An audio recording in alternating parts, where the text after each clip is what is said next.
Welcome to the Park2Park podcast, where we compare theme park offerings from coast to coast. We don't always see eye to eye, but in the end, we'll try. I'm your host, CJ, and I'm joined by Allie and our guest tonight, Sarah. How is everybody doing tonight? I'm great. Excited to talk about Disney. Yes. Yeah. Welcome to the podcast, first of all. Yes, and I'm thank doing you. great. Cool. Well, tonight we are talking about a number of different things. We're heading into the land of tomorrow to talk about Autopia and the Tomorrowland Speedway. And then we are moving on to, what's our next one we're talking about? Astro Orbiter. That's Yeah. right. And then we were talking about the People Mover, which no longer exists in Disneyland. So we're going to take a little sidestep over to the Rocket Rods, which also no longer exists in Disneyland, but it's kind of an interesting little blip on the radar of Disneyland history. So I thought that would be kind of an interesting discussion. But let's go ahead and talk about the Autopia and the Tomorrowland Speedway. So why don't you guys share with me your favorite thing about Autopia at Disneyland? And Sarah, why don't you start us off? Well, so it had been a while, so I had to kind of refresh my memory, but it is a way better track than Disney World. Disney World just, no offense, World, it feels like a racetrack, and you're like, here's this long hot loop, but Disneyland, there's like so much character and charm, and I feel like you can kind of go different ways and find different things, and so my favorite thing that I said about Disney World was just being able to see Tron better. Yes. Get a different view of Tron. Yeah. That's why I wrote it the last time I was there. Yeah. And Disney World is definitely more like nostalgia, or Disneyland is nostalgic. Just Yes. fun and enjoyable, and you can point things out. And True. And I feel like, every iteration of the Disneyland Autopia has had fun scenes in it, whereas the Magic Kingdom version, maybe not so much.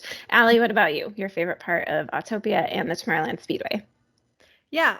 So first of all, I just want to say we watch ride-throughs all the time, so don't worry about that, Sarah. Wait. So my favorite thing about Autopia at Disneyland is the scenes all around. So I watched the ride-through and I got to see Asimo doing all cool things, getting himself into a little bit of trouble. It was cool. It was fun. There's a story to it. And my favorite thing about Tomorrowland Speedway at Magic Kingdom, it's a place to sit for 4 minutes, guaranteed. Yeah. So when we were doing the notes on this, I wrote my favorite thing about Tomorrowland Speedway when it's over, ? I just really don't like this ride very much at Magic Kingdom, but I do really like the trees. There's some big sweeping trees over the Speedway that are just so beautiful. And at Autopia, I really like the nods to Disney history that are in there. For a while, it's been a while since I've been on the Disneyland version, but they did have bronze version of some Disneyland ride vehicles that I thought were really cool that you could see along the course. So I thought that was really awesome. By the way, just a little side note, it's bedtime in our house, so I'm really sorry if you could hear my child screaming in the background. And right on cue, I heard him. Yes, I'm sorry. Anywho, let's go on to some history and some facts. What was the opening date for Autopia at Disneyland? July 17th, 1955, opening day attraction. Yep. Oh. Yep. We got an opening day attraction for Magic Kingdom too, October 1st, 1971. Do we have any fun facts for Autopia? Oh boy, we do. So it's actually the only opening day attraction left in Tomorrowland as of time of recording. Oh. Yeah. Well, wait, as of time of recording, we can't go back in time and add attractions. Yes, but if somebody's watching this or listening to this 30 years from now and they're like, there's no Autopia anymore, one, it would be really sad, and two, it would be inaccurate. Okay. Yeah. Okay, so, true. Okay. So 30 years from now, if there's not still an Autopia, I feel sorry for you. Okay. Anyways, so there actually used to be two other Autopias in Disneyland too. One of them is was the horribly named Midget Autopia. Yikes. Yeah. Big oof there. I wish they would have called it Autopia Junior or Mini Autopia. Mm-hmm. That would have been really clever. Mini, like Minnie Mouse. Uh-huh. Uh-huh. Anyways, so Midget Autopia was opened from 1957 to 1966. It had the smallest track, and there were no adults allowed to ride that ride. It was closed and removed to make room for It's a Small World, and it was donated to Walt Disney Municipal Park in Marceline, Missouri, but is no longer operating there. Oh, bummer. We also had Junior Autopia, which operated from 1956 to 1958. It closed in 58 and reopened in 1959 as the Fantasyland Autopia. It was an exact duplicate of the Tomorrowland Autopia, except for 1991 to 1992 when it was rethemed as the Rescue Rangers Raceway. That's so cool. Yeah, and it's really Yeah. timely now. Yeah. Like, open that back up. Yeah, right? Seriously. Unfortunately, so the Fantasyland Autopia was open on an interim basis until 1999 when it closed permanently. That's also when Tomorrowland Autopia closed and was refurbished. It was the track for Fantasyland Autopia was combined with the Tomorrowland Autopia when it reopened in 2000. Okay, do either of you remember the Fantasyland Autopia? Nope. No. Okay, what's really strange is I don't remember it at all, which is surprising because it, closed in 1999. You'd think Yeah. we might remember this, but I remember the smaller version of the Tomorrowland Autopia before the tracks combined, and then I remember when it reopened in 2000 as a larger Autopia. So I don't know why I don't remember the Fantasyland. I have no memory of it. But it's weird too because when we were doing the research, you said you have memories of going on the People Mover, and that closed before that Yeah. did. Yeah. Well, we went on the People Mover a lot. I know that for sure. No, I don't remember it. Yeah, I didn't remember it either. And I'm like, I didn't like any water rides. And when I was a child, when we went to Disneyland, and so I'm sure my mom took me on the People Mover instead. Yeah. But I don't remember it. It's so weird how our memories like pick and choose what we're going to remember. Yeah. I don't know. We'll have to ask Mom if we did the Fantasyland Autopia. I'm sure we did, but I'm just Yeah. surprised. Like 1999, I feel like it would have closed far, far before that time, but I don't know. Okay, Magic Kingdom. There's not much like fun facts and trivia about the Magic Kingdom version of the Speedway. And the timeline, I was finding different dates. So I went to the D23 website, that's the official Disney website here.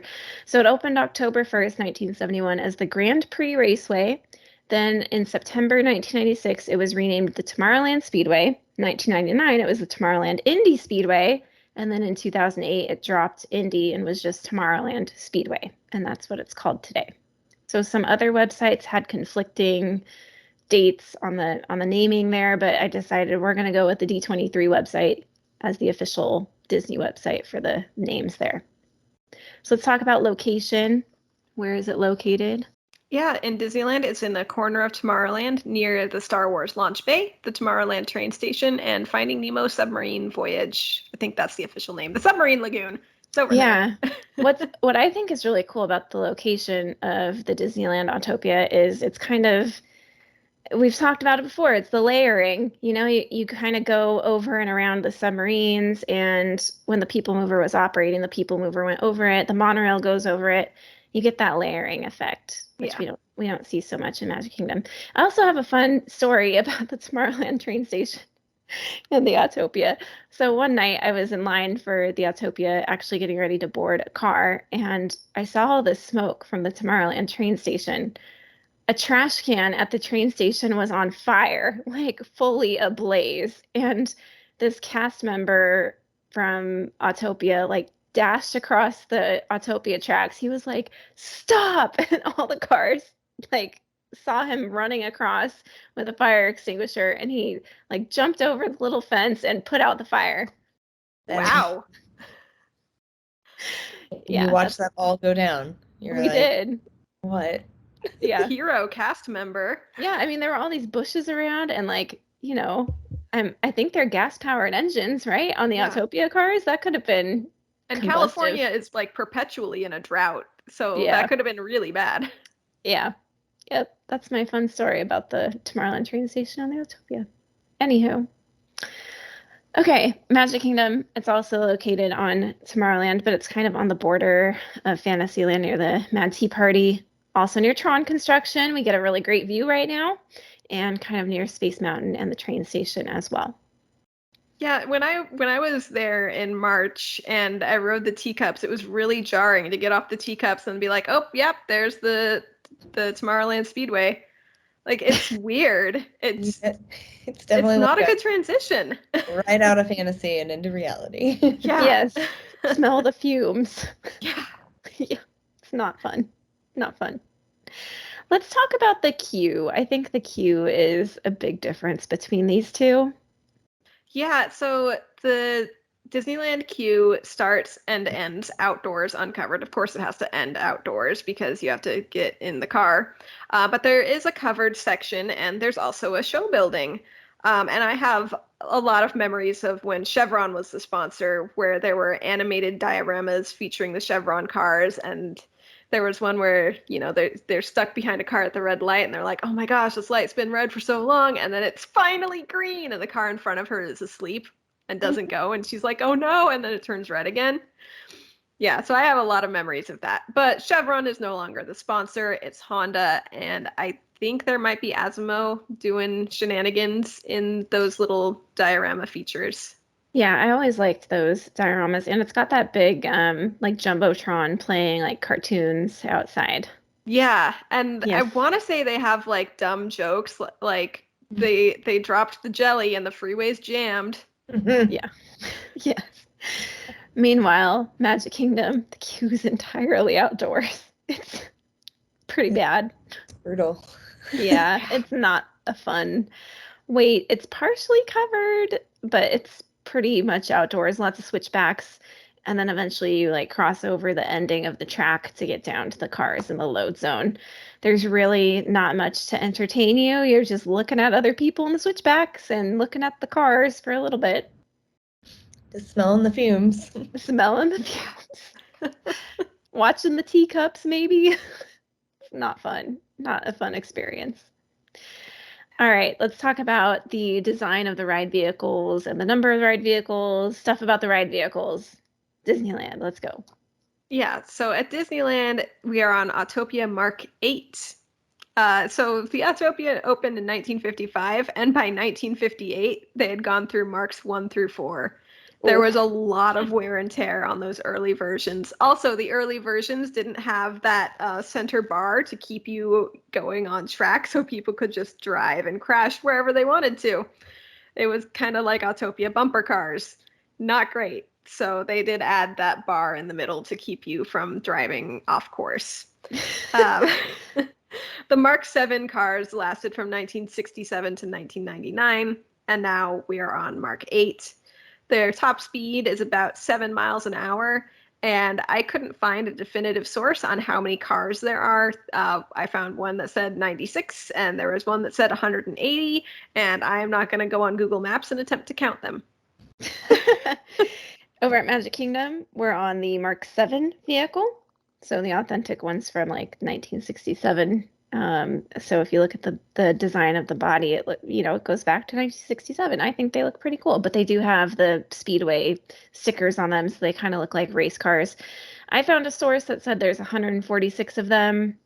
I'm not going to sit there and count either, so I'm just going to go with it. And they also go 7 miles per hour, so not very fast.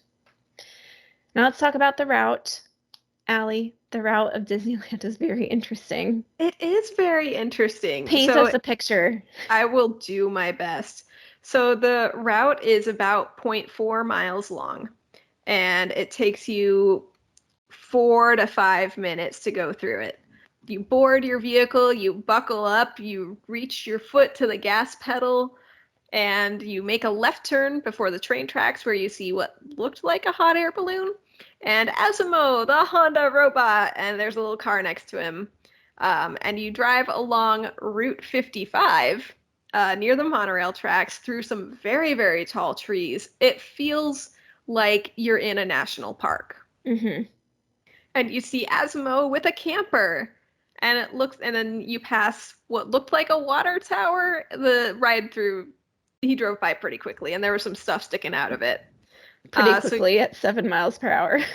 Yeah, well, okay. It was to the right, and the person recording looked at it and then looked forward, eyes on the road.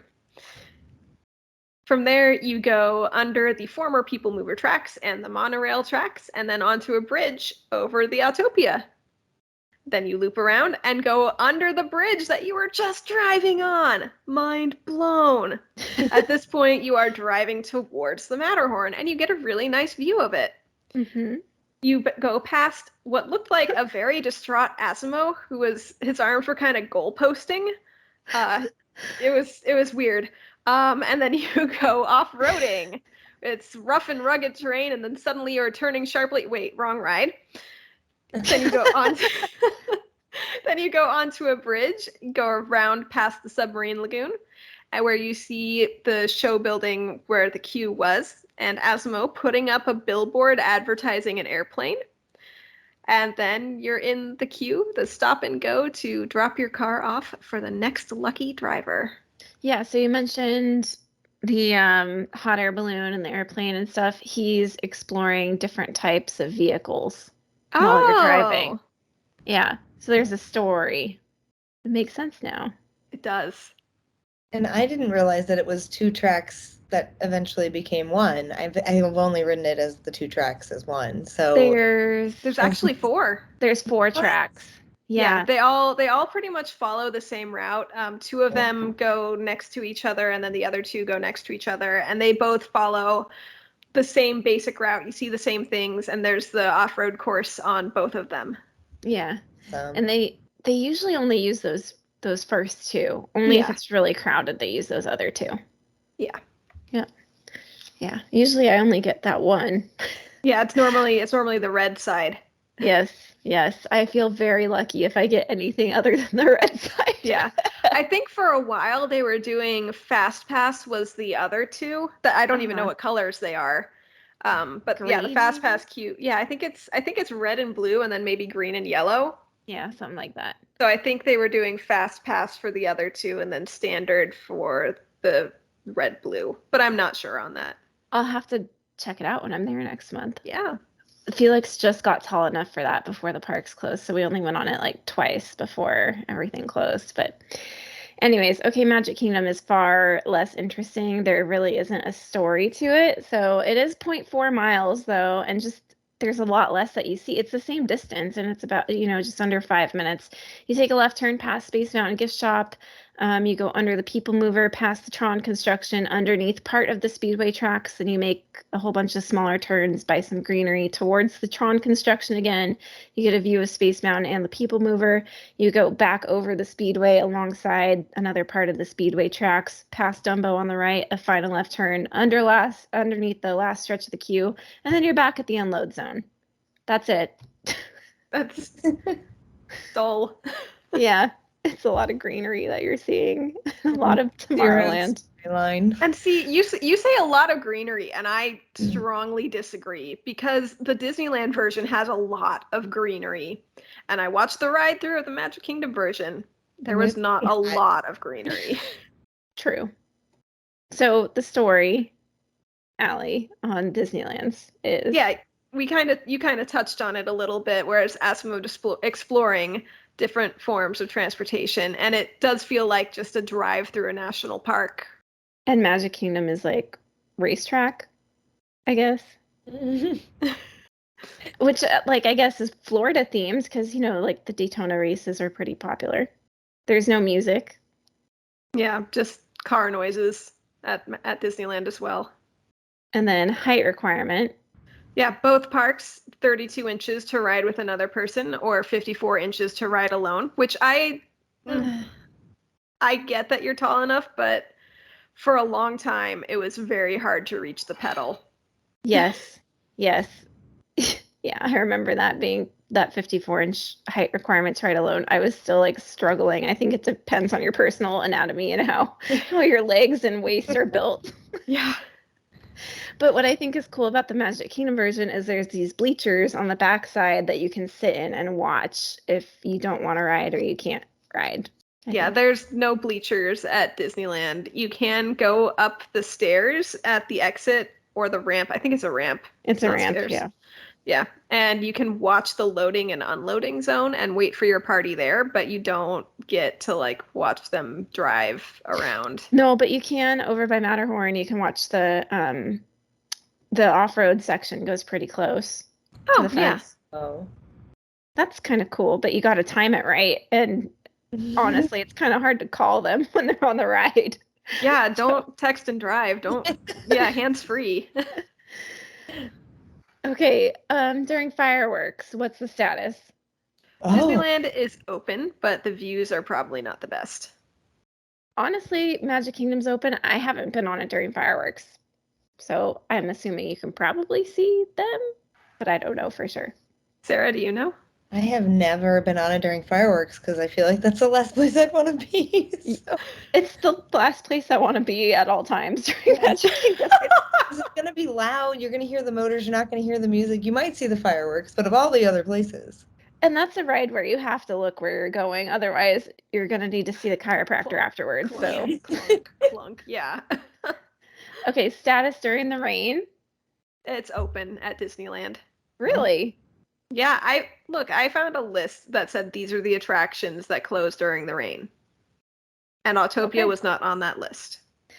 Okay, Magic Kingdom, during a light rain, it's probably open. Heavy rain, eh. And honestly, I would kind of expect the same thing at Disneyland if it's raining too hard where you're just going to sit in a giant puddle.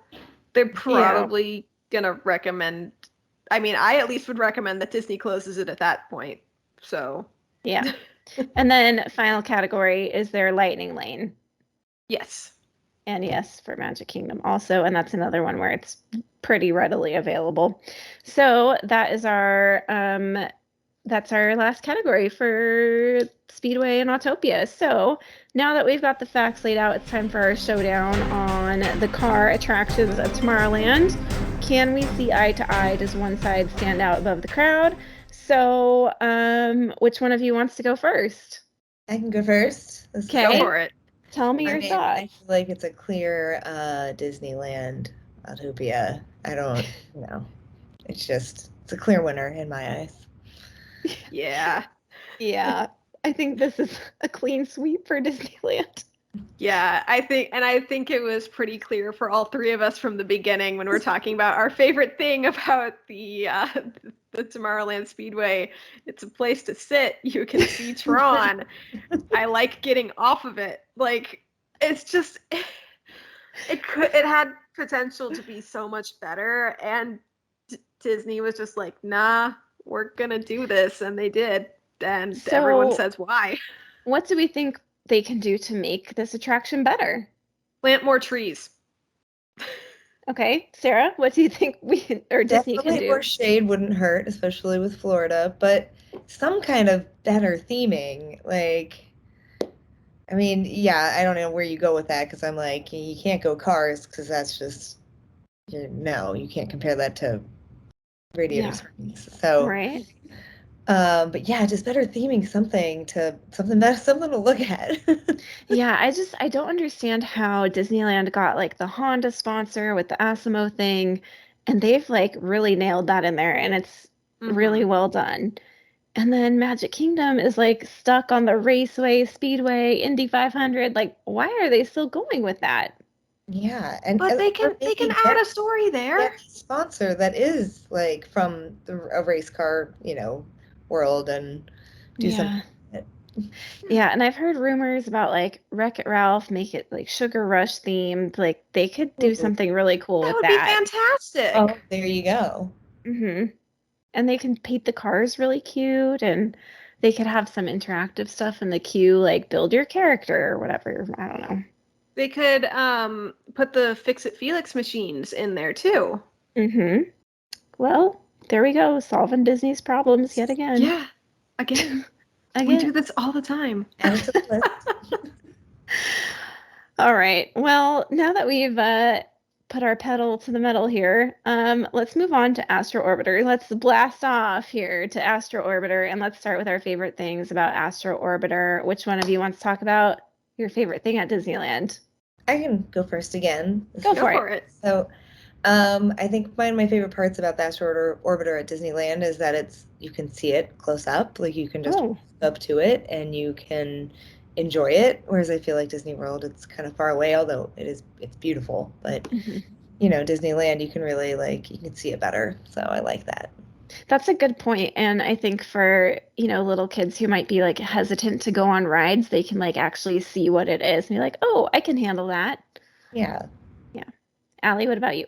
So my favorite thing is actually kind of a double-edged sword. I like how it welcomes you into Tomorrowland, but it really inhibits the flow of traffic in and out of Tomorrowland. Yes, that's true. Yeah. And I just want to throw out my least favorite thing about the Astro Orbiter at Disneyland is how they spelled it. Okay, So explain. it's Astro Orbitor with an OR at the end, which is not how you spell the word orbiter. At Magic Kingdom, it's spelled ER, orbiter. Yeah, I'm not sure why that is, but y'all can look it up on the Disneyland and Magic Kingdom websites and confirm that we are not making that up. I wonder if that was just a spelling error that never got I fixed. don't know. It's really weird though. And as a terrible speller, I'm kind of here for it. The Astro Orbitor. They're like, hey, you guys know why it's different? Some random Imagineer spelled it wrong. Well, my favorite thing about the Astro Orbitor at Disneyland is that if you time it right, there's no line. So I think that tells you that I just don't really like that ride very much. Tell us how you really feel, CJ. I mean, it's an okay ride, but I'm like, I'll go on it if there's no line. If there's not, it's okay. Yeah. I mean, it's Dumbo with rockets. Yeah, pretty much. Pretty much. Now, what about Magic Kingdom? Sarah, why don't you start us off with your favorite thing about the Astro Orbiter at Magic Kingdom?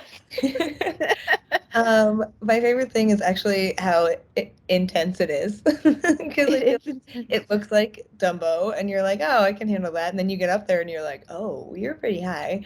Yeah. And so definitely I feel like can be more intense than you think. So yeah, I kind of like that it comes off as a kid ride, but when you get up there, it's like, oh, what did I agree to? Yes. Allie? So I actually don't think I've been on the Astro Orbiter at Magic Kingdom. Really? And part of that may have to do with the fact that I am scared of heights. But that said, I do like the idea of it being up so high, and it just kind of adds that extra level of coolness and of intensity. Yeah, I said my favorite thing is that it's thrilling, and when it like spins and it starts to come down and it's creaking, I second guess, are these bolts gonna come flying off? And I am going to go flying off. Like, is this rocket going to stay attached, or is the arm going to collapse? And am I going to survive this? Am I going to survive my descent back to Tomorrowland? So, like, it really is a thrilling attraction for me. It scares me. Yeah. CJ questioning her life choices again. Yes. Like, screw Space Mountain. This is the most thrilling attraction at Tomorrowland. I actually do think it might be a little more thrilling than Space Mountain. Yeah, Wow. and then I think this thing is sitting out there baking in the Florida sun, in the humidity, in the rain. Are these bolts gonna rust away and I'm going to fly away? Oh my gosh. It scares me, okay? Yeah, and then when you are very high up, like Yes. compared to the Dumbo ride, when you're on that one, you definitely feel if those bolts went, you'd be. Yeah. Listen, I judge all those people who go on those like fling you up into the air rides down in like Old Town Kissimmee because I do not trust those things. And then I look at myself and I'm like, well, here I am on the Astro Orbiter that also sits out in the sun and probably is rusting away. Am I any smarter? No. Well, thank you both for affirming my choice to have not ridden that ride. I mean, Dumbo's probably the same thing, but you are closer to the ground, so any injuries probably won't be as bad. Though aren't those Dumbos like relatively new? Are they the same ones? I think one of them was relocated and the other one was built. So, yeah, but I don't know which one was which. Yeah. So you got a 50-50 shot there of being okay. Anyways. All right, let's talk about opening dates. Allie, when did it open in Disneyland?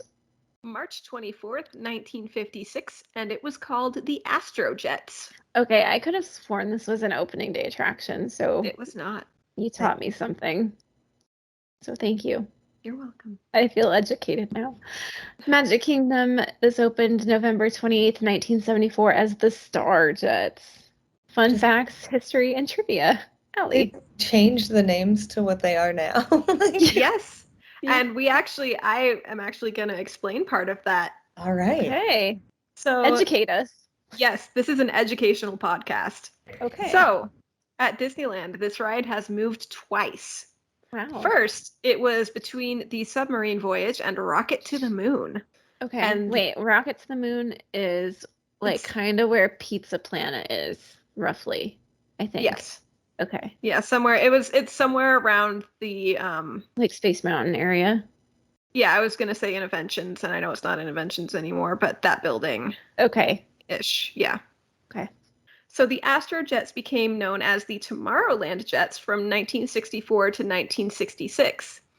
United Airlines was the sponsor of the Tiki Room at the time, and Astrojet was the name of a service that American Airlines was offering. So United Airlines said, you gotta rename that attraction if we're gonna sponsor the Tiki Room. So Disneyland said, okay, and they called it the Tomorrowland Jets. So that was from 1964 to 1966. And then from 1967 to 1997, the Rocket Jets were located above the People Mover platform, which is similar to Magic Kingdom's setup today. And then in 1998, the Astro Orbiter reopened at the entrance to Tomorrowland because it was too heavy to go on that platform.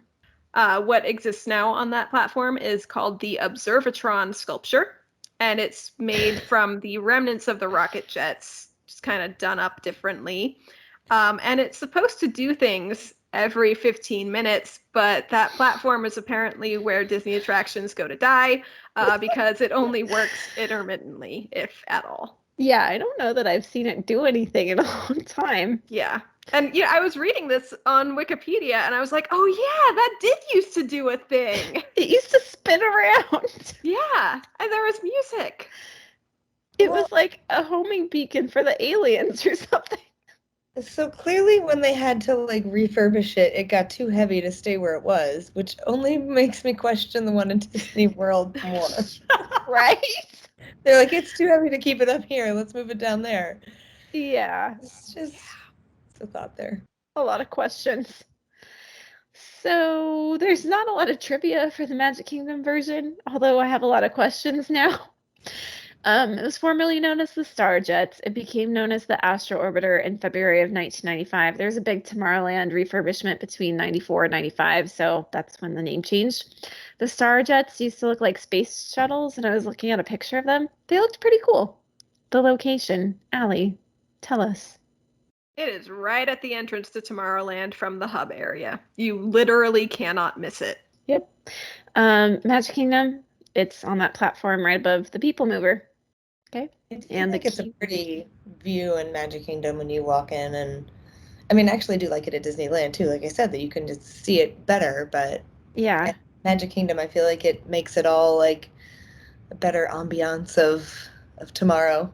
Yeah, I actually really like the water on both sides of Tomorrowland and the bridge going in. I think we talked about this. I don't remember, Allie, if we talked about it when we were doing notes or if we talked about it on the episode about how the hub of Magic Kingdom is an island and there's like water all around. So like the entry to Tomorrowland at Magic Kingdom is unique because there's water on both sides. But at Disneyland, they don't have that. It's just, you have the Astro Orbiter sitting right there and then grass on both sides, which is pretty in its own way. It kind of looks like a statue, you know? Yeah. Yeah. Walt called those focal points, he called them weenies to attract people in. Like it's a visual attraction to get people looking. It kind of reminds me of, oh gosh, what was it? The entrance of California Adventure, how it used to look with the mosaic on both sides, and then it had the sun in the background. Like, I think that's the look they're kind of going for, with like Buzz Lightyear on the left and Star Tours on the right, and then a big sculpture in the middle, and the sculpture being Astro Orbiter. Well, they did used to have mosaics up there on the Star Tours and the Buzz Lightyear building. Yeah, the really cool Mary Blair Yeah. mosaic on the left, which supposedly they've just covered up. Supposedly. They haven't gotten rid of it. Better not have gotten rid of it. Right? Yeah, it's just unfortunate that that whole section gets so clogged up with people. I just wish they could have maybe set the Astro Orbiter back a little bit, or somehow made it work differently. But these Imagineers, man, you gotta question what they're thinking sometimes. Okay, queue experience. Allie, the Disneyland queue. It's outdoor, it's uncovered, and it just kind of zigzags around the ride. Yeah, and then Magic Kingdom, it's the same thing, outdoor. It's mostly covered. You go up in an elevator with other parties, which can be kind of awkward. Then you wait on this platform in like this little pen, which can also be kind of awkward. I usually wait in the back until it's your turn to ride, and then you go back down the elevator when you're done. And again, it's really, there's no music in the elevator. It's like dead quiet with the other parties. It's like a standard elevator. You're just standing there with other people. How big is it? It's big. Yeah. But bigger than a normal elevator? I would say it holds, what, like 10 people? Yeah, comfortably. Yeah, but they've got like 2 elevators side by side. So like 20-ish people go up at a time. And there's like a pen of people waiting there on the platform for your turn. Yeah. But they do that pen type thing, at Mad Tea Party too, and at the carousel, they count the number of riders and say, all right, that's how many, teacups, and everybody just hangs out in this pen. Then they let them loose. It's the elevator part that's awkward. Yeah. The elevator could be better. It literally is just an elevator. Yeah. No music. Yeah. If they played music, I think it would be better. It's just so awkward. But I like that, I don't know, the elevator being like, I like that the elevator is like red and looks like a cage on the outside. It reminds me of something you'd see getting onto a space shuttle. That's what I think of when I see it. Mm-hmm. I don't know if you guys ever went to Disney Quest when it was in Disney Springs or whatever it was called then. We did, yes. Downtown Disney, Pleasure Island, I don't know. But their elevator was great. I think it was like the genie and, the lights. There were like stars on the ceiling, and it was like cool. a fun little transition to, to upstairs. That's so cool. Yeah, they could really improve the awkward elevator ride. How many rockets are at Disneyland? 12 of them. They can fit 2 people in them. There's a control lever in the front where you can go higher or lower. And it's got like a silver, blue, red, and gold color scheme. And there are zodiac symbols around the central structure thingy. Yeah, Magic Kingdom, also 12 rockets, 2 people each with a control lever. It's similar color scheme, but no gold. And then there's planets all around. I have a hard time reaching the control lever. I don't know. Maybe it's just me. I can't reach it. You have a big head and little tiny arms. Like the T-Rex from Meet the Robinsons. I don't know. I just can't reach it. Like, I pull the seatbelt tight, then I'm like, oh, I can't reach it. It's probably your inner like safety telling you, no need to raise this. Pretty much. I'm thinking that's what it is. I will say, use your trunk, Hooter. Stretch. Wow. Captain EO. Thanks for that one. Okay, the views from the rockets. Yeah, you can see the castle at Disneyland. You can see what remains of the People Mover tracks. The entrance to Star Tours, the Plaza Inn, the Hub, Buzz Lightyear, Pixie Hollow. And then if you look the other way, you can see the structure for the Astro Orbiter that you're spinning around. Yeah, at Magic Kingdom, since you're so up high, you can see outside the park, out to the Contemporary, the roof of the Carousel of Progress, and other Tomorrowland buildings. You can see the castle, planets as part of the Astro Orbiter structure, a lot of Tomorrowland. There's not really a story to either one of these. You just ride in a rocket. Yeah, just go to space. There's not really any music. for Yeah, either but one.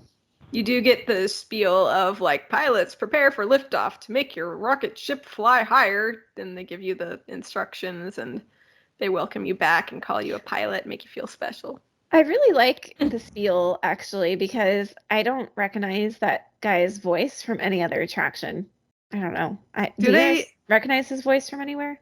Do they often reuse voice actors? Yes. For like attraction cues? Yes. But his voice, he goes, pilots prepare for liftoff. Like I just don't recognize his voice from anything. Okay, height requirements. You said none, but does that mean that you can bring your baby on this ride? There's none. There's no height requirements. Personally, I would not take my baby on either one of these.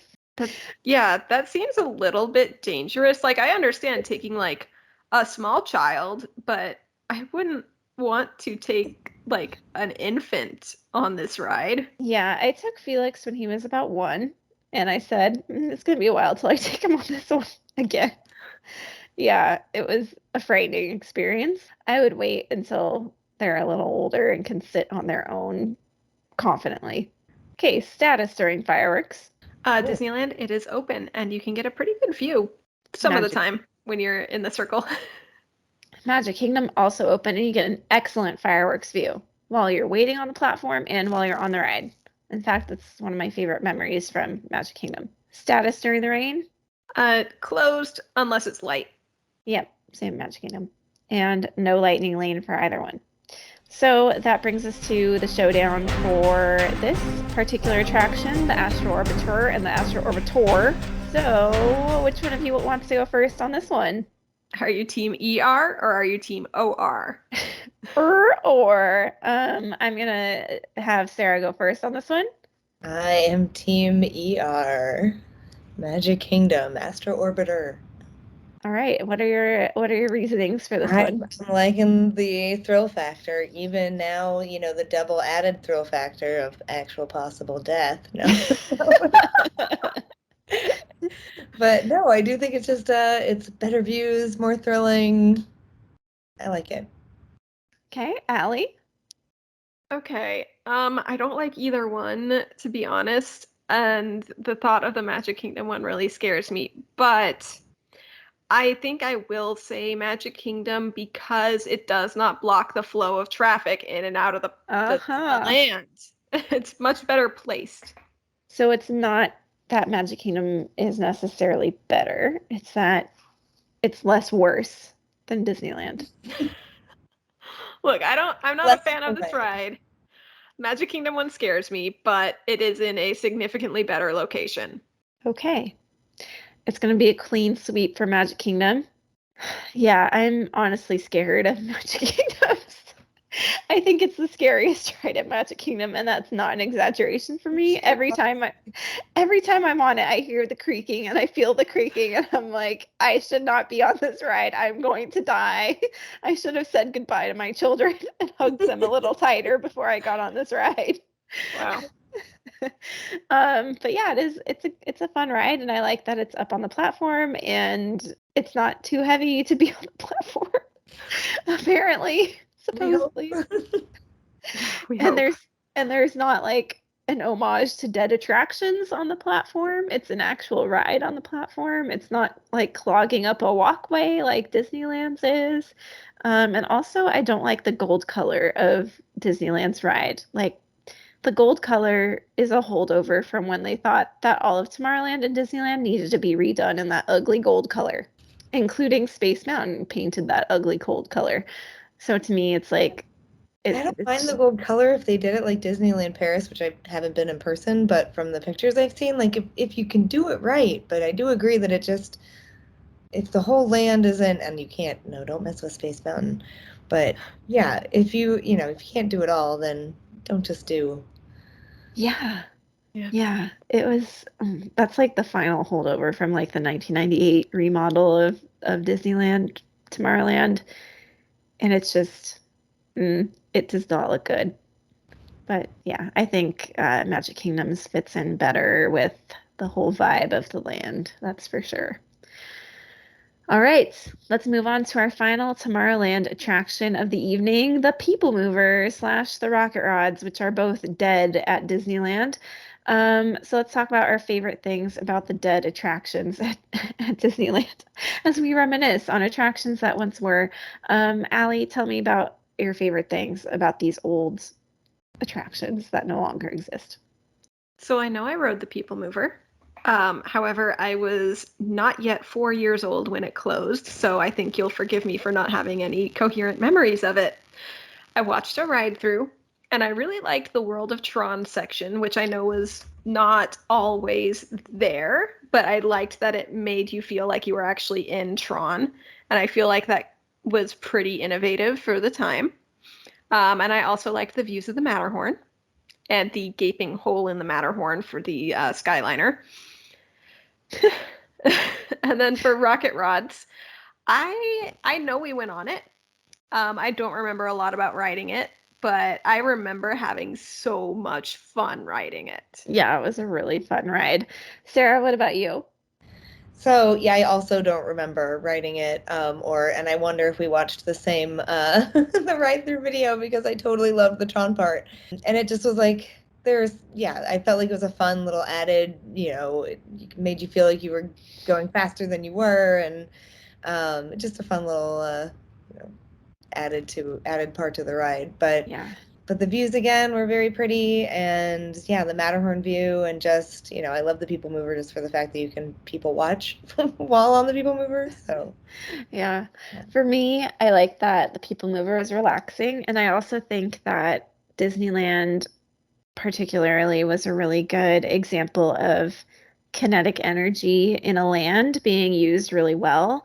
During the time that People Mover was around, the Skyway buckets were still around. So you had the Skyway, the People Mover, the Matterhorn, Autopia, and the submarines and the monorail all going. And that's like visual eye candy. And you could see all that moving at the same time. And that's a really cool representation of different types of transportation all going at once. And I think that's perfectly thematically on theme for Tomorrowland. And I don't think we really see that in a lot of lands anymore in the Disney parks. I think the best example nowadays is probably over in California Adventure in the kind of near the pier area where you get the Ferris wheel going and the Golden Zephyr going around, and the jumping jellyfish going up and down and the swings going around. I think that's probably the closest thing we get to that. So I think having all that movement and the People Mover playing a part in that was a big thing, and I really liked that that was around. And then for the Rocket Rods, I agree with Allie. It was a really fun ride. We had a lot of fun on that one, and I also really liked the queue. The queue really stood out to me. It was, I don't know if you guys remember the queue at all, but the queue was a lot of fun. There was just a lot of really cool things to see in the queue. Yeah, you went So deep on that People Mover. That took me to a like second level that I hadn't even thought about. I really like the People Mover at Disneyland, okay? Let's move over to Magic Kingdom. Favorite thing about it's called the Tomorrowland Transit Authority People Mover. It has a very long name at Magic Kingdom. So at Magic Kingdom, your favorite thing, Allie? So the queue is generally pretty short, at least in my experience of the like 3 times that I've been on it at Magic That's Kingdom. it? Just 3 times? I think so. Look, I didn't know. CJ, I can count on one hand the number of times I've been to Magic Kingdom in the last 5 years, okay? Okay. Okay, okay. And that's not everything that I like about it either. It's peaceful, and I like looking at all the little people down below you. Okay. Sarah. Yeah, so it is actually one of my favorite rides in Disney World at all. Like period. Like the last time I went, I was totally snuck my Joffrey's coffee on and and asked to go around twice, Oh, nice. and it was, I was by myself and I was like, this is great. And I love the homage to Epcot and their Walt's like Progress City and the, Mhm. beginning of that kind of idea of what is a good, like, transportation in a city where everything can kind of flow and work Mhm. together. So yeah, I love Yes. that it's there, and it's kind of a little hidden gem. Yes, yes, the Progress City model is one of my favorite things about it as well. And I've been really disappointed the last couple times I've been on it because, at the top it has that like text that's reflected that says like it's a great machine, like working for you or something like that. That has not been working. So I've been sad that that little quote has not been lit up above Progress City because that's like so inspiring and I really like that quote. So yeah, besides Progress City, I like that it's a place to put your feet up. I like going through Space Mountain. I love the speed ramps. I love that my son loves it so much. If we don't go on it first thing, he's not a happy boy. So that's like ride number one that we go on at Magic Kingdom every single time we're there. So yeah, lots of good memories on the People Mover at both parks. Okay, opening date. Allie, you've got 2 sets of opening dates for us. Take it And away. 2 sets of closing dates. I know. Rest in peace. The People Mover was open from July 2nd, 1967 to August 21st, 1995. The Rocket Rods were open from May 22nd, 1998 to September 25th, 2000. They originally said, oh, it's just closed for refurbishment. And then the permanent closure was announced April 27th, 2001. It never reopened after that September 2000 date. Womp, womp, womp. And it actually, about a month after opening, it did close for like 3 months. Yeah. I was Yeah. worried about the Magic Kingdom one after COVID. It took forever. Oh, I know. I was worried too because wasn't it closed before the I think parks? it was before the parks even. I'm Well, not, we but were there the end of January and it was open, but I think it went down like right before the parks closed. I don't remember, but you're right. It was closed for a long time after the parks reopened, and everyone was like, when's the People Mover coming back? Yeah, I was worried too. It was scary. If that didn't reopen, I would have rioted.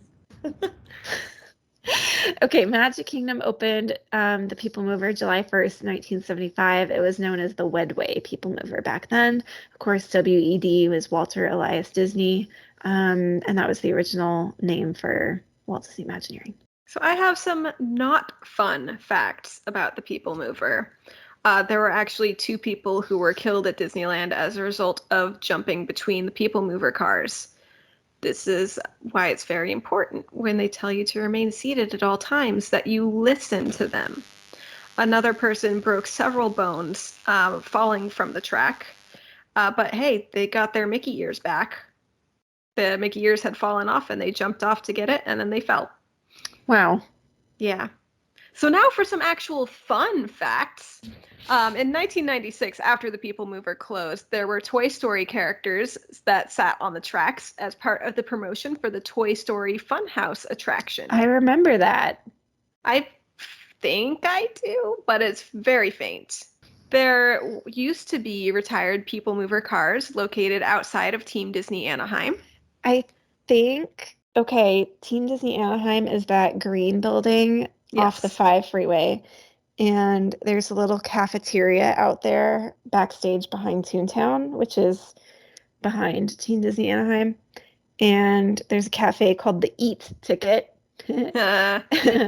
And I'm pretty sure there's a People Mover car in that building. Like, I'm pretty sure in the Eat Ticket there's a People Mover car in there because I remember eating lunch in there one day and I was like, oh, there's so much stuff in here that I want to take pictures of, but I don't think I can. Anywho, go on. The checkout counters of Little Green Men Store Command were built to resemble People Mover cars. Oh, there's some Yes. other thing in there too. There's a plushie display that has an old Astro Orbiter rocket. Cool. It's vertical in the corner. All right. And then there's like homages to the People Mover in, let me see here, in WALL-E.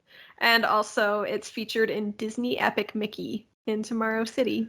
I'm going to have to replay the whole game. Yeah, you are. And I have a quick little fun fact about the rocket rods. There was a map in the queue that had proposed rocket rod expansion locations, including John Wayne Airport. And the theme of the Rocket Rods ride was, in the world of creativity, there's no end to the possibilities. I'm not sure that I have any thoughts on that. Okay. Just soak it in. Someone was enjoying their job that day. It almost rhymes. The world of creativity. There's no end to the possibilities. They tried. They tried. Gold star. A for effort. Yeah. Well, the theme tonight is I don't have as many fun facts as you, so I'm going to continue that theme. It was originally called the Wedway People Mover. During that 1994-ish refurbishment, and became the Tomorrowland Transit Authority, and then they added the word People Mover in 2010. So now it's the Tomorrowland Transit Authority People Mover. So the location, Allie. It's in Tomorrowland, and the boarding platform was across from the Innoventions building / Carousel of Progress building / Star Wars Launch Bay building, depending on what era of Disneyland you are in. Yeah. What's there today in the boarding area? In the boarding area? Yeah. What's going on? Isn't it the Observatron? Or that's above it, isn't it? Probably some duck nests. I don't know. Yeah, I guess nothing. Yeah, I mean like down below, because down below they used to have the radio station for Mark and Zippy. Yeah, just plain Mark and Zippy from Radio Disney. We're all ears. Yep. Wow, they have that little gift shop. Yeah, I want to say it's a gift shop primarily for like Mickey ears, or maybe it's pin trading. I'm not sure. I've seen them sell Star Wars stuff, Nemo stuff. Whatever the new hotness of the day is. Yeah, but yeah, it's kind of a dud of a building. I mean, it's a big building because it's vertical. So they've got the Observatron, which doesn't spin anymore. Rip. Some mysterious homing beacon that doesn't do anything. They've got a boarding platform, which is maybe home to duck nests. And then they've got a gift shop, which rotates out whatever hot item is in. So 2/3 of the building is not being used, basically. Yeah. So Tomorrowland at Magic Kingdom as well. It's in a similar spot at Disneyland. It boards as Disneyland. It boards across from the Carousel of Progress, like basically right next to where the Astro Orbiter queue is. Yeah, you got to be careful to double check which queue you're getting into. Do you have a story there? You kind of look like you do. No, we did not almost get into the Astro Orbiter queue. We read the signs. Okay. I mean, but I could just see if you didn't know and you didn't read the signs, you could get easily confused. And then you're like, why are we up this high? Yeah. Why am I in this elevator with all these people? Where am I going? Alternatively, what are these cars? I thought I was getting on the rockets. Yeah, right. Why is this rocket creaking? Okay, the queue experience. Allie, you have 2 queues to tell us about. You did the notes for the People Mover queue, so if there are any factual errors, it's on you. You take the speed ramps up to the loading platform for the People Mover, and it was similar to the way Magic Kingdom is today. Yep. For the rocket rods, you would enter in what is now the Buzz Lightyear building. There would be some blueprints for ride vehicles and some actual ride vehicles painted in black light paint. This is for rocket rods. So some of those ride vehicles included one of the front cars of the monorail and some People Mover cars as well. You would then enter the old Circle Vision room, where you'd see some video footage playing different transportation modes throughout history. You would go briefly underground, then head upstairs to the boarding platform. And that is why I liked the queue so much. There were so many cool things to see. Yeah. And it was indoors in the air conditioning. It was. I remember it being ice cold in there. That's a very distinct memory in my brain. But the underground portion, where you go like underneath, that is one of the very, very few underground areas in Disneyland. There's not that many underground portions. I mean, Magic Kingdom has like utilidors all over the place. Disneyland really does not have that. There's a small section kind of back by Space Mountain area. There's a tunnel called the Time Tunnel where when I was a cast member and I was switching roles, but I had already been trained on a lot of it, so I spent 2 days of my mandatory training wandering around with my trainer because I already knew everything. We went to visit the Time Tunnel, and it's like there's like a museum of all this old stuff from Disneyland history, so that's like where the Time Tunnel is, back over by Space Mountain. But this other underground area was part of the queue for rocket rods, and from what I've heard, You know how there's that stage over by the Tomorrowland Terrace restaurant that like rises up from underground at night? Oh. Yes, I Where was the- drinking water. I couldn't respond, but yes, I do know what you're talking about. Like where the That's That's like where the bands play at night, and that's where the Jedi Training Academy yeah, show that's where is. Darth Vader comes out. Yep. So that underground portion of the queue, from what I understand, that is where like the performers set up for that stage. So, fun fact. That is what I've heard. They're mini Utilidor. Yeah, very, very small. And that's like basically the only part of the park. So only in Tomorrowland underground. Okay, so the Magic Kingdom People Mover queue outside, it's like partially covered by like the platform and the People Mover trucks. If it's a long line, you might be standing in the sun for a little bit. Then you head up the speed ramps to the boarding platform. Okay, the ride vehicle design. For the People Mover at Disneyland, originally they were red or teal-ish. The website I read listed it as green, but I looked at a picture and they looked more teal to me. Yellow or blue, and they had white roofs. From 1987 to closing, they were white with a stripe of color around the bottom. There were 4 vehicles per car and a capacity of 4 riders per car. So you could get 16 people going in the same like train, basically. And then rocket rods. Rocket rods seated 5. So you had 3 singles in a line and a double in the back row. Magic Kingdom People Mover vehicles, there's 5 cars per vehicle, blue vehicles. The benches face each other. You can seat 2 adults on the bench, and then you can have like 1 or 2 small kids on on your lap, or 1 small kid between them. The entire route is covered, as opposed to at Magic Kingdom, each car has a roof. The route is not covered. You mean at Disneyland? Sorry, each at car Disneyland. has a roof. Yeah, each car has a roof. Okay, so what do you see on the route? All right. So when you board, you head towards Main Street at Disneyland. You go past Star Tours, make a left towards the Plaza Inn before entering the Star Tours ride building, getting a glimpse of the queue and hearing C-3PO and R2-D2 interact in the queue. You would pass Star Traders and have a view of that, and then enter Space Mountain. You would pass through a tunnel that later had the World of Tron added into it behind the Innoventions, Star Wars Launch Bay, Carousel of Progress, etc. building. You'd pass above Autopia underneath the monorail tracks. You could, way in the background, see It's a Small World. You could see the Matterhorn, the Skyway, Space Mountain, submarines, the monorail, and see Tomorrowland. You would go into the Circle Vision Theater and back out roughly above where Pixie Hollow is, and turn a left towards the station, and you'd pass the Mary Blair mural that we mentioned earlier. And the Rocket Rod track was pretty much the same, just the views were slightly different because there was no Skyway and no Circle Vision. Yep. Magic Kingdom, you head towards Stitch's Great Escape building, and then that's in the direction of Main Street. You get a view of the Astro Orbiter, a good view of the castle, and then you whip into your first building where you see that Progress City model and a view of some robots and a view of Star Traders. And then you get a view of Tomorrowland Speedway, the Tron construction, and then you head into Space Mountain.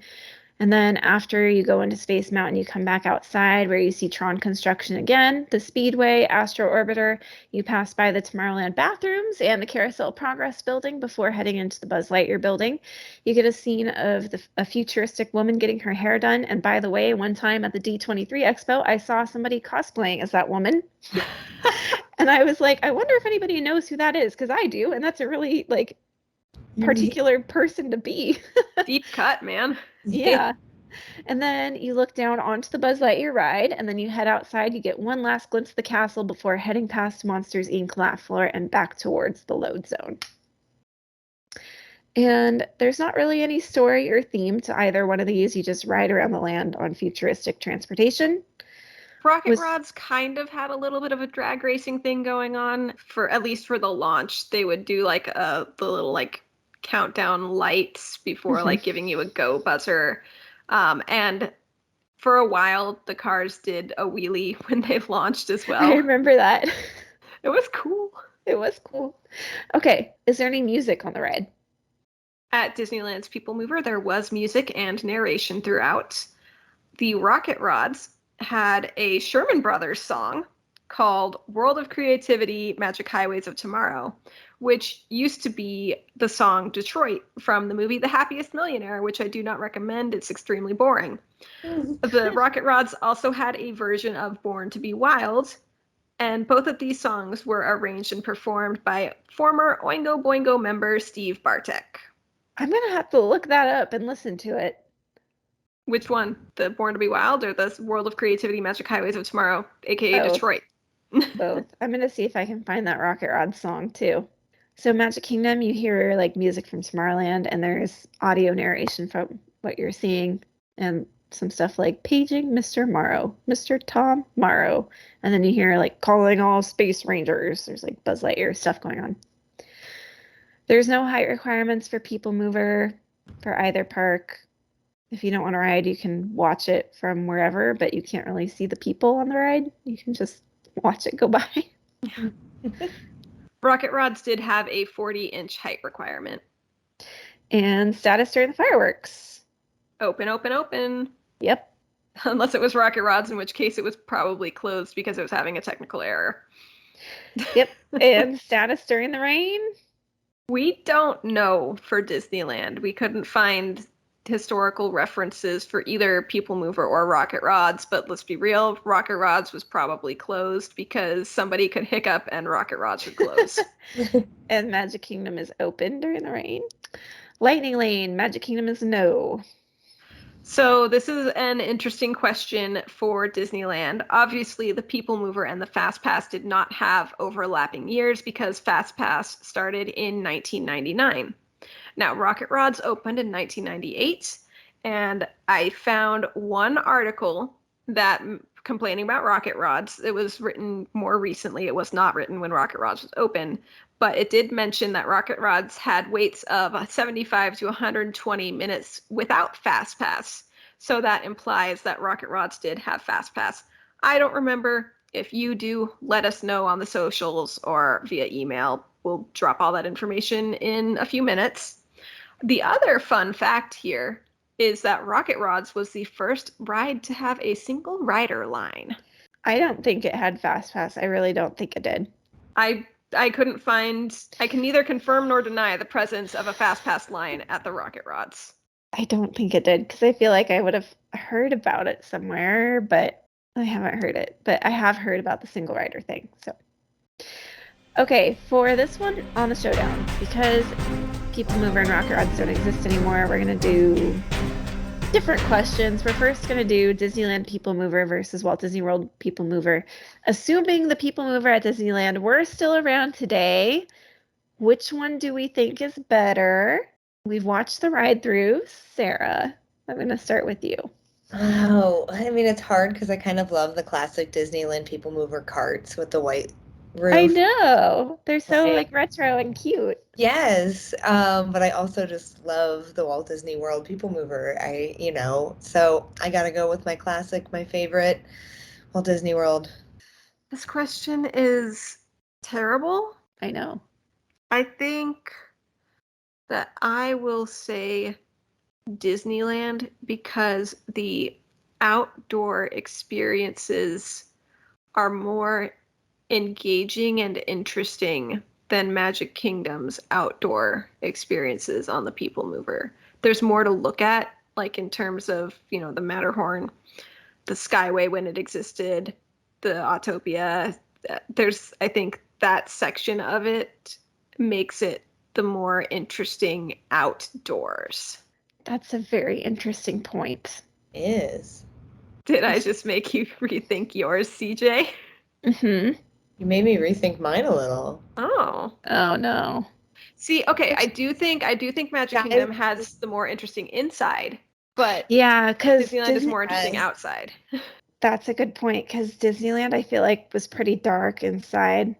Well, no, because it goes through the Circle Vision, it goes through Star Tours, and you've got the narration, it goes through the Tron Tunnel, and it goes through Space Mountain, and the video is dark, but assuming we were there in person, you could probably see stuff.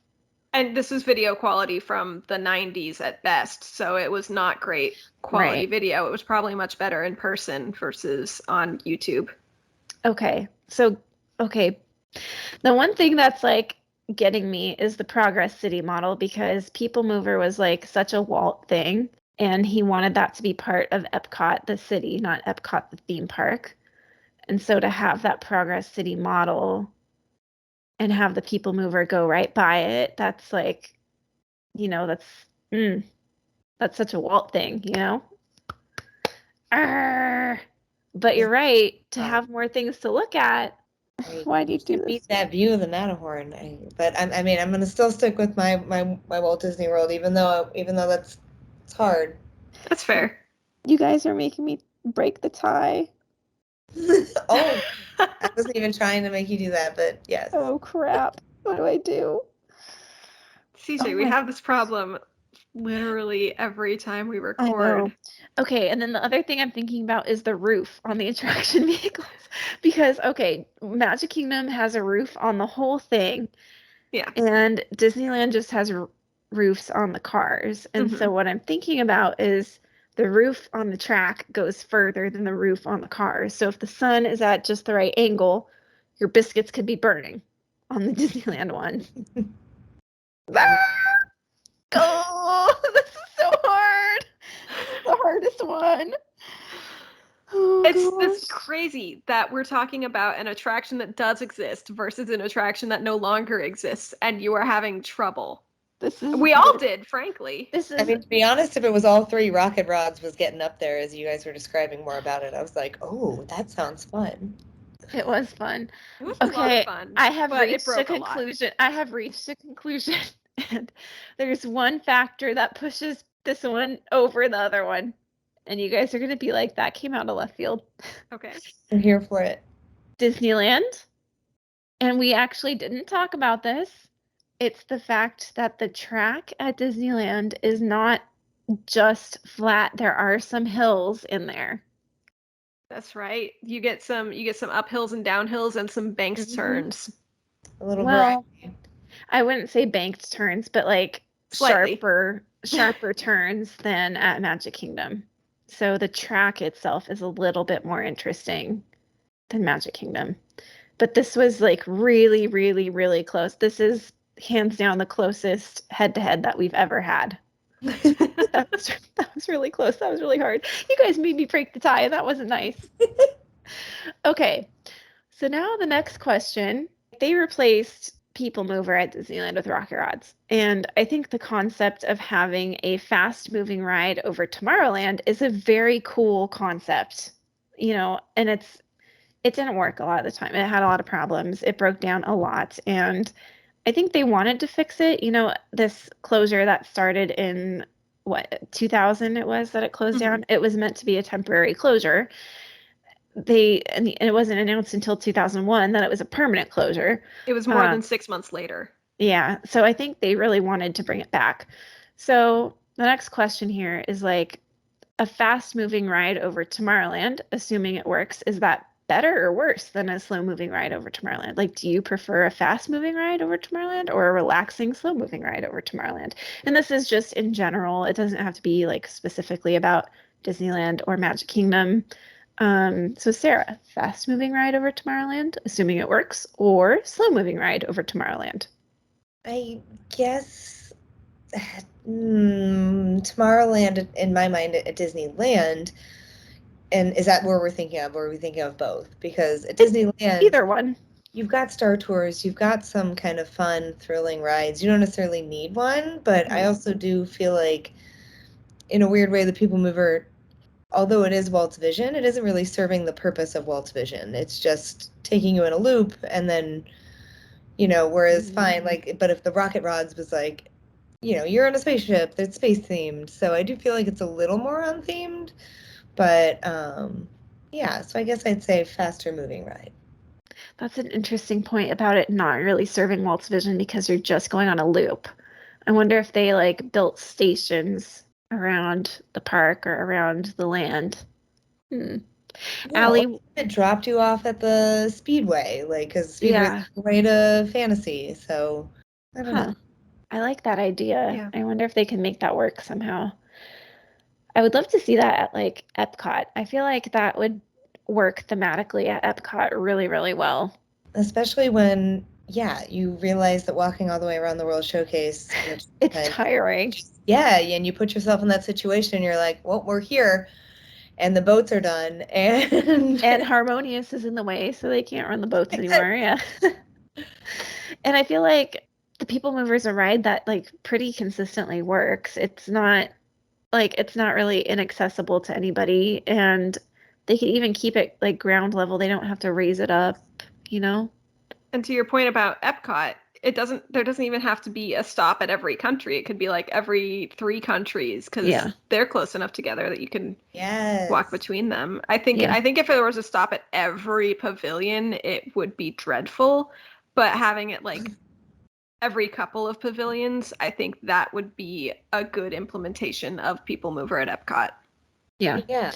So your vote is for fast moving ride over Tomorrowland, assuming they could figure something out here. Yeah. Allie, what say you? Conditionally fast moving ride over Tomorrowland. So here's my condition, and also here's some of my reasoning. Deflect some of the crowds from Space Mountain. Make that queue shorter. Both queues will be shorter, frankly, if there's 2 draws there. And yeah, that's that for the space or for the fast moving. The condition is that the Skyway has to come back How come? to fill in the gap of the peaceful transit ride. Oh, so you still want to have some sort of mode of transit, basically. Yeah, a peaceful elevated transit ride. Would you go on it because you're scared of heights? No. But you still want it available. But it would be Yeah. so cool to watch. Yeah, it's cool to watch. I think I would go on it once because you gotta. Hang on. I never went on Maliboomer at California Adventure. Okay. I have this on recording. You would go on a hypothetical Skyliner through a theme park once, and yet you have not been on the Skyliner at Walt Disney World. A real one. Okay, so I've only been to Walt Disney World like once or twice since the Skyliner opened, so you have to give me that. I think you've been on the Skyliner just because it never was an opportune transportation for me. But now, I mean, I want to, but I haven't. It hasn't been on, and maybe it's because I haven't factored it in. But yeah, I've also been to Disney like 3 times and have yet to ride the Skyliner. So Yeah. You people. CJ, when did the Skyliner open at Disney World, CJ? The new one. Like 2018, 2019? Okay, so 2020? we'll be generous and say it opened in 2018. Now, the times I have been to Disney World since 2018. 2018, 2021, 2022. So that's 3 times total. And then even then, one of those trips was 1 park day. I'm giving you the stink eye. But if it was Epcot. I'm just saying, I have it on recording that you would go on a hypothetical Skyway system through a theme park one time. Through Disneyland. Hey, okay, you're giving me that look again. You know the ski lift at the Orange County Fair? I've been on that. Yeah, that's way more scary than the Skyliner at Disney. Trust me, I would not go on the Orange County Fairground ski lift. For those of you who aren't Orange County people in Southern California who haven't been to the fair, it's like a ski lift. It's, you get 4 in a row and the bar comes down. It's worse than the one at Blizzard Beach. It takes you from one end of the fairgrounds to the other.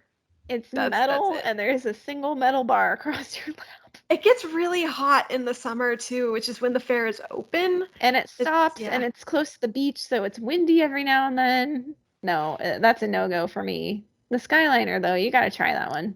All right, but let's get back to Tomorrowland. That's my fast-moving ride as long as the Skyway was open at Disneyland. Okay. My thing is, I think there needs to be a slow-moving ride over Tomorrowland. I'm voting for slow-moving ride over Tomorrowland because I think every land needs a slow-moving ride somewhere in the park. Buzz Lightyear. It's a slow-moving ride. Okay. I think one could make an argument that Star Tours doesn't move at all, but it is still a thrill ride. No, I think Star Tours is a fad. I mean, would be considered more thrilling, but yeah, it is definitely a thrill ride. It just doesn't move. Yeah. Yes. I think there needs to be a slow-moving outdoor ride. The Astro Orbiter. It's outdoors. It No, moves slowly. we have established that is the most thrilling ride in Tomorrowland.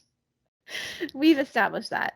I just think there needs to be something that the entire family can enjoy together, and I feel like some kids might Carousel get. of Progress could be. I think that's more of a show than a ride. You're right. It's not a ride. My kid won't sit through that one anymore. Unfortunately, it's just too long. To be honest, I don't like to sit through it anymore. I have to be in the right mood. Yeah. Yes. Hey, I took a nap in it last time I was there. It was great. And lately, I feel like the air conditioning just has not been working in there. It's been hot, man. Not fun. That's not a good combination. No. And the last time I was on it, somebody got up and left partway through the show, so we had to watch the same scene a second time. Oh my. We were not happy. And it was the last scene, and we were almost done. And I was like, "Are you kidding? We're almost done. You just had to sit there for like 4 more minutes. Would have been done. Can you not sit there?" Okay, final question. This is Disneyland specific. Was the People Mover worth getting rid of for the rocket rods? And this is a hard question because, in the Disneyland community, there's a loud, huge coalition of people. Bring back the People Mover. I don't know how many times they've circulated a petition, the change.org petitions. Bring back the People Mover. I mean, there's structural issues with the track thanks to the rocket rods, putting stress upon the track. There's the OSHA regulations have changed to where significant changes would have to be made to the way the ride is run. That would make it really difficult to bring it back. Like, there's just a lot of issues that have happened that would make it really hard to bring it back. So, like, was the People Mover worth getting rid of for the rocket rod? Like, was it worth it, I guess? Should they have ever brought around the rocket rods? The rocket rods was a fun ride, but was it worth it? When you describe it that way, as the rocket rods tested the integrity of the People Mover track, and then ultimately, I feel like being the demise of the ride, I would say no, it's not worth getting rid of the People Mover. If they could have just still had the People Mover. Yeah.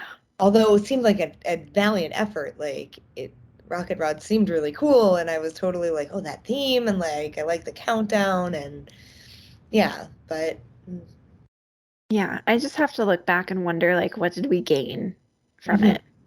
And we gained, like, a track that's sitting up there, not giving us anything.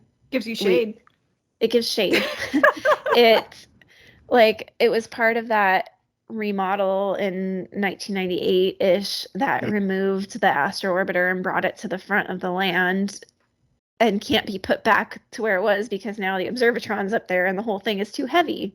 Like, it just ruined crowd flow in Tomorrowland. It ruins the visual look, I guess. We've got tracks that now are just sitting there and won't be removed.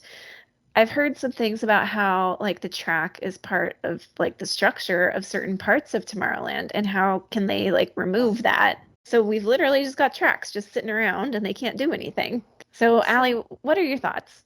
I'm wondering, if the rocket rods never existed, would the People Mover still be open today? I think they probably would, because I feel like Allie, I don't know, maybe you can correct me if I'm wrong. When we were kids, it didn't seem like it was cool to be into Disney like it is now.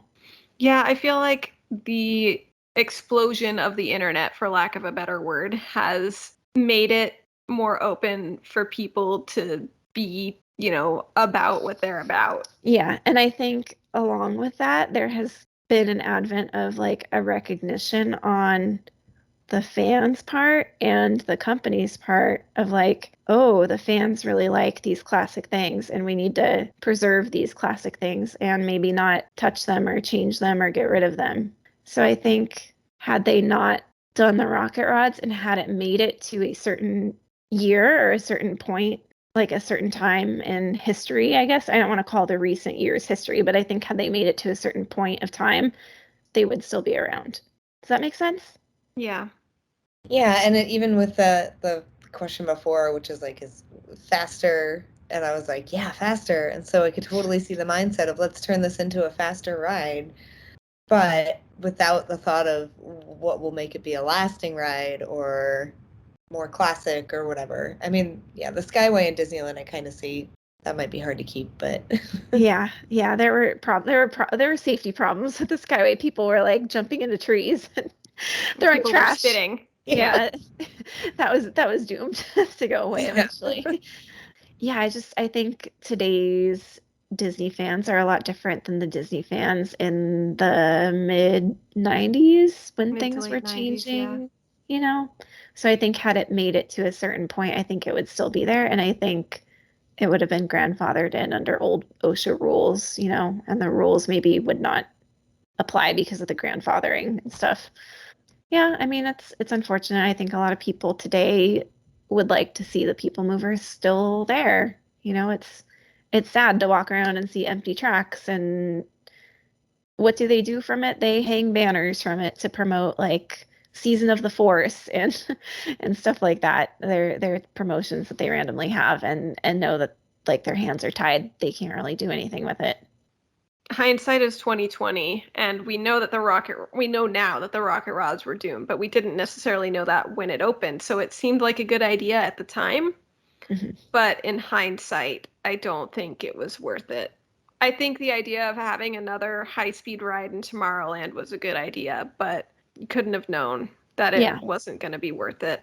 Yeah, and I think if Disneyland had the land today, they would absolutely put a high-speed ride in Tomorrowland. The second one, yeah. Yeah, and I think they're running into kind of the problem that I was touching on is that today's fans are today's Disneyland fans specifically are so nostalgic. They don't want to see 1955 Autopia go away. They don't want to see 1959 submarines go away. They don't want to see 1959 monorail go away. Like they don't want those things to go away because they're historic rides, they're classic rides, they're Walt Disney specifically. He touched those rides. They don't want those rides to go away. Even the Innoventions building, even though they're not doing anything really with that right now, like that was the original Carousel of Progress building. They do not want that to go away. So like, and that's such a small space anyways. What would they do? They can't really do anything with that without getting rid of like Autopia. They're not going to get rid of Space Mountain, which is right next door. Like they're not going to touch Right. that. So the only other option is Autopia. But again, that's opening day 1955 attraction. They're not going to get rid of that. Fans would absolutely riot at this point if they got rid of Autopia. Yeah. And then Autopia and the submarines, the monorail, they're so on top of each other. They can't get rid of one without getting rid of all three. They're completely stuck over there, and I don't know what they're gonna do. I don't know what they can do. Tomorrowland, such a mess. Well, does it is anyone? impressive what they come up with, though. But you're right. I don't really see much that they can do. Yeah, man, it's a hard problem to solve. I think everyone's hope kind of lies in this Disneyland Forward project that was announced, and hopefully they can do something with that. Hopefully, maybe. We'll see. Does anyone have any other thoughts on People Mover or Astro Orbitor, or or the car rides?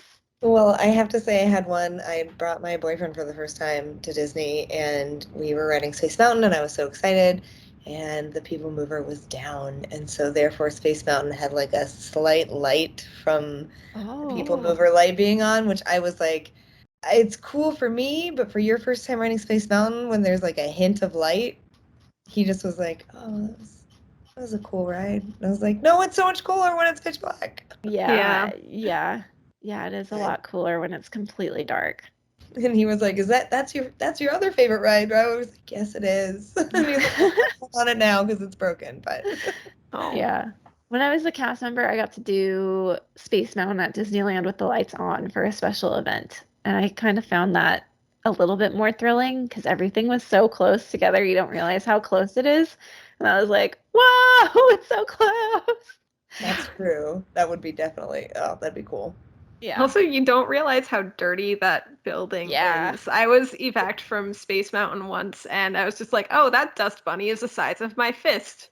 They're like, we don't need to clean. We just turn the lights off. Yeah, Everything's it's fine. fine. If you can't see the dust, you don't need to clean it, right? It's space dust. It's part of the theming. Well, that was an interesting discussion. So thank you for joining us as we discussed Tomorrowland classic attractions. So let us know what you think. You can find us on Instagram and supposedly on Twitter at Park2Park Pod with the number 2. You can email us with questions, feedback, and more at park2parkpod@gmail.com. And don't forget to subscribe and leave us a review wherever you listen to podcasts. Next time, Allie, what are we talking about? Next time, I need to pull up the Google Doc. Next time, it's a new frontier. We're going to talk about the rivers of America. We're going to talk about Tom Sawyer Island and Pirate's Lair and the Frontierland Shooting Exposition. Pew, pew. Pew pew.